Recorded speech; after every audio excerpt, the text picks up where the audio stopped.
So a lot of people, when it comes to EB-1A profile building, assume that if an opportunity is not publicly advertised, it doesn't exist. Just because a conference does not publicly talk about speaking opportunities, there is no way to speak at this conference. Just because a publication does not talk about ways to publish with them, there is no way to publish a paper or an article with them. That's why outreach is so important when it comes to EB-1A. Outreach as in reaching out to the people behind these publications, behind these conferences, because by having a conversation with these people, it is possible to then uncover these more hidden opportunities for EB-1A profile building. The public opportunities that you see are a subset of the much larger set of EB-1A profile building opportunities that, while not publicly available, are still accessible given that you show the right expertise. So why is outreach so important? Outreach is so important because that is the way to get considered for some of these hidden opportunities. But first, let's look at what outreach actually means. So what exactly is outreach? Outreach is when you send a message to someone you may not know, or maybe someone you do know, or someone you just kind of know, and you introduce yourself. That's all outreach is. What people seem to think outreach is you send a message and then you directly ask for something, like a publish my paper, or can I speak at your conference?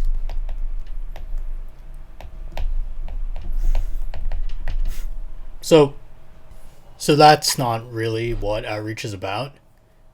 You shouldn't be messaging people you don't know, or even people you do know, and just asking for something without really talking about what you can offer. It's like going to a restaurant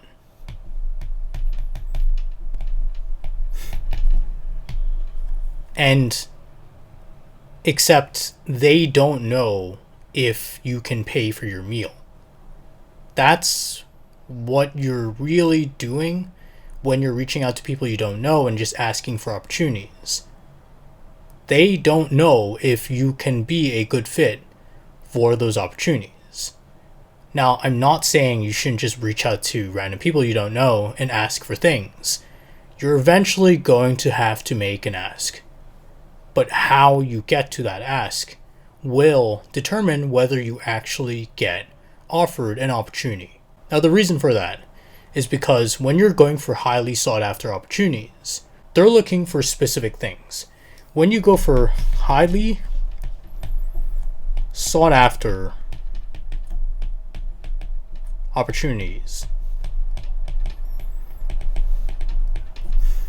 they usually have some idea of their needs. They know what they want from potential speakers. They know what they want from potential paper writers. They know, roughly speaking, what they want. When you do outreach, your job should be to understand these needs. You should be trying to understand what this organization behind this opportunity you want needs. And how you do that is, well, you can ask about those needs. You can reach out to someone. Say, I noticed that you work with this organization, you help with this conference, you help with this publication.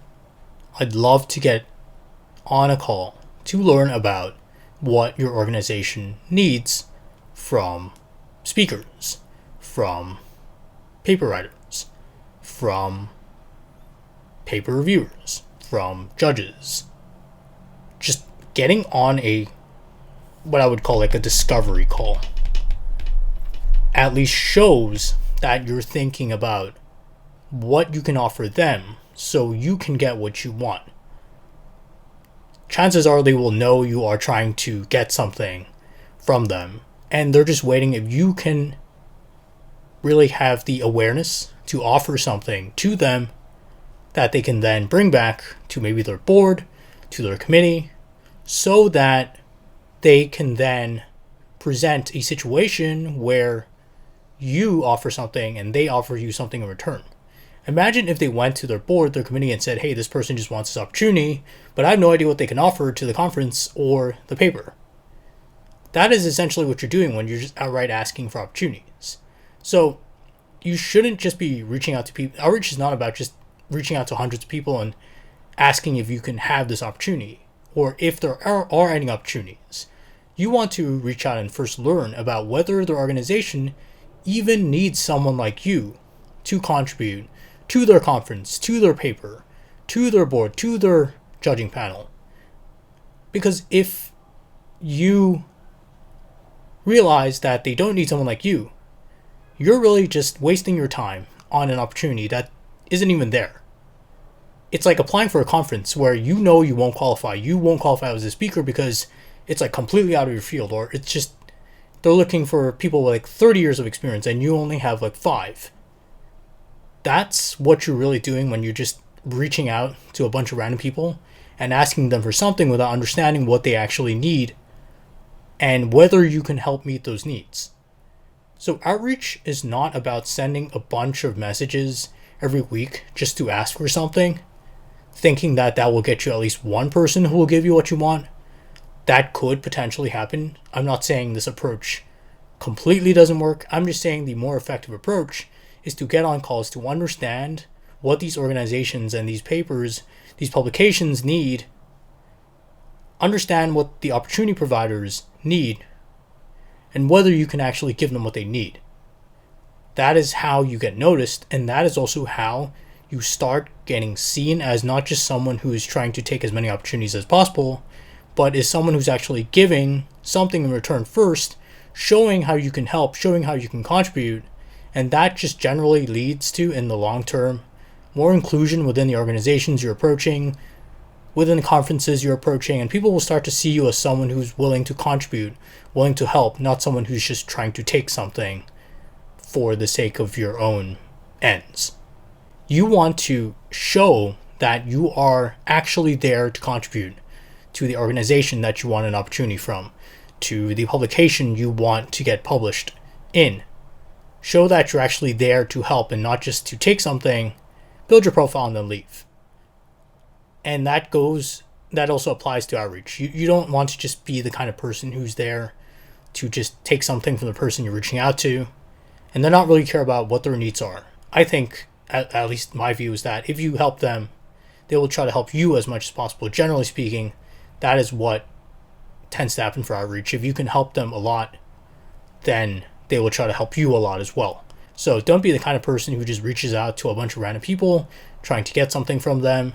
Reach out, try to understand their needs, and then see how you can actually help the organization you want a speaking opportunity from, or the conference you want to present at.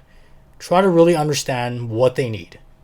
And that means first talking to them about what they're looking for. And then only then asking if you can give something and you can get this one thing from them in return. Because that makes for a far more natural conversation than, hey, I just met you, can I have something from you? So I hope that clears up what outreach actually means. It's not about sending a bunch of random messages just to ask for an opportunity. It's about understanding if there is a way for you to help someone in exchange for something you want. So that's what outreach at least means to me. That is what EB-1A outreach should be about. Not just about randomly getting opportunities from people, but actually seeing if you can help and then using that as a way to get opportunities. And it works for both sides too. You get to showcase your expertise. You get to find opportunities that actually fit your expertise and fit what you're actually trying to look for in opportunities. So it works both ways as well. You actually get to talk about your expertise, so then the organization that you approach might be able to find a more appropriate opportunity for you than the one you came across, or than the one you thought existed. And that's why a conversation is so necessary.